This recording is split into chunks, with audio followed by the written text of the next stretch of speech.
चलिए बच्चों, आप नेक्स्ट क्लास की बात करें। मैंने पिछले क्लास में पढ़े इंग्लिश जेंडर के बारे में, लेकिन मैं कुछ हिंदी में भी कुछ चर्चा कर दूं। सबसे पहला बात है कि जब हम हिंदी पढ़ते हैं या तो शब्दों के बारे में जानते हैं, तो कुछ शब्द ऐसे होते हैं जिन्हें समूहों में बांट दिया जाता है। समूह में बांटने का मतलब है कि शब्द के समूह को ही वाक्य कहते हैं। कुछ परिभाषा मैंने लिखा है, जिसे वाक्य रचना के अंतर्गत आते हैं। परिभाषा क्या बताया गया?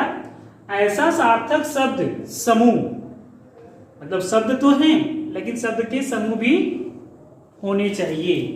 तथा क्या बोल रहा है? जो व्यवस्थित हो, व्यवस्थित मतलब एक जगह हो और पूरा आशय प्रकट कर सके। आशय के मतलब उस शब्द के समूह को जोड़ने के बाद वह सेंटेंस पूरा कहलाए या वाक्य पूरा हो, है ना। वैसे शब्द समूह क्या कहलाते हैं? वाक्य कहलाते हैं। मीन्स हम शॉर्टली में जान सकते हैं शब्द के समूहों को वाक्य कहा जाता है। एक चीज हम जान सकते हैं कि शब्द के समूहों को वाक्य कहते हैं। हम किसी भी वाक्य को बनाएंगे तो उस वाक्य में कई शब्द होते हैं जो शब्दों को मिलाकर वाक्य बनाए जाते हैं। जैसे राम खेलता है। राम क्या है? खेलता है। तो इस वाक्य को बनाने में कई शब्द का प्रयोग किया गया, जैसे राम खेलता है। ठीक है। राम ने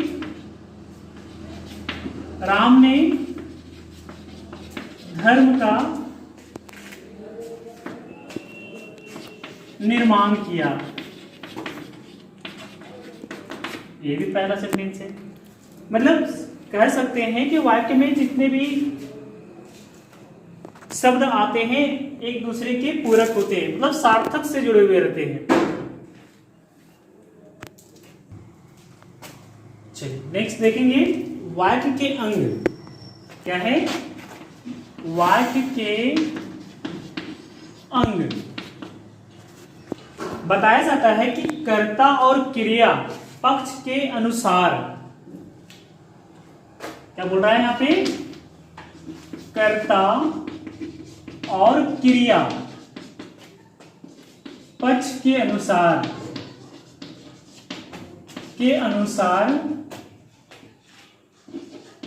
वाक्य के दो पक्ष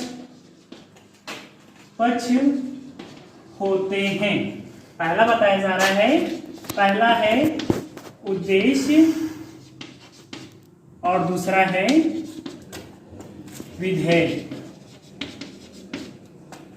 उद्देश्य को हम इंग्लिश में बोल सकते हैं सब्जेक्ट और विधेय को प्रेडिकेट।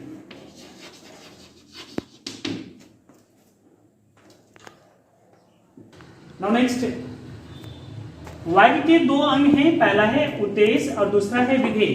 लेकिन उद्देश्य की परिभाषा क्या है उसके बारे में जानेंगे। उद्देश्य की परिभाषा है कि वाक्य में जिसके बारे में कहा जाए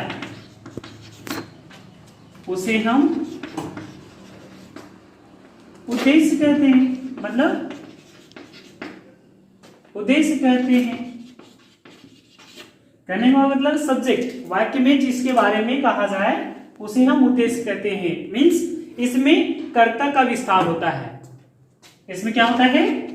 कर्ता का विस्तार होता है, मतलब कर्ता के बारे में बताया जाता है।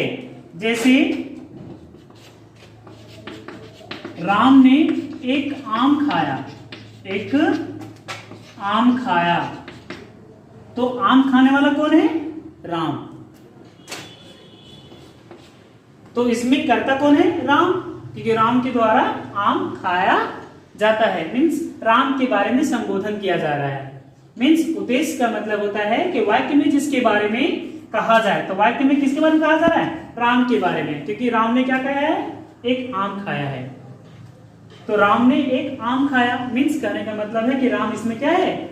उद्देश्य है, जिसको हम इंग्लिश में क्या बोल सकते हैं? सब्जेक्ट। जस्ट नीचे आइए, विधेय जिसको हम प्रेडिकेट बोलते हैं। वाक्य में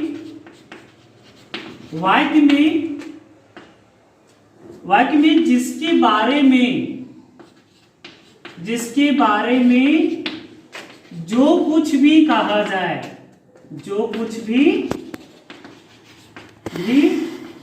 कहा जाए उसे हम क्या कहेंगे? विधेय कहेंगे। उसे हम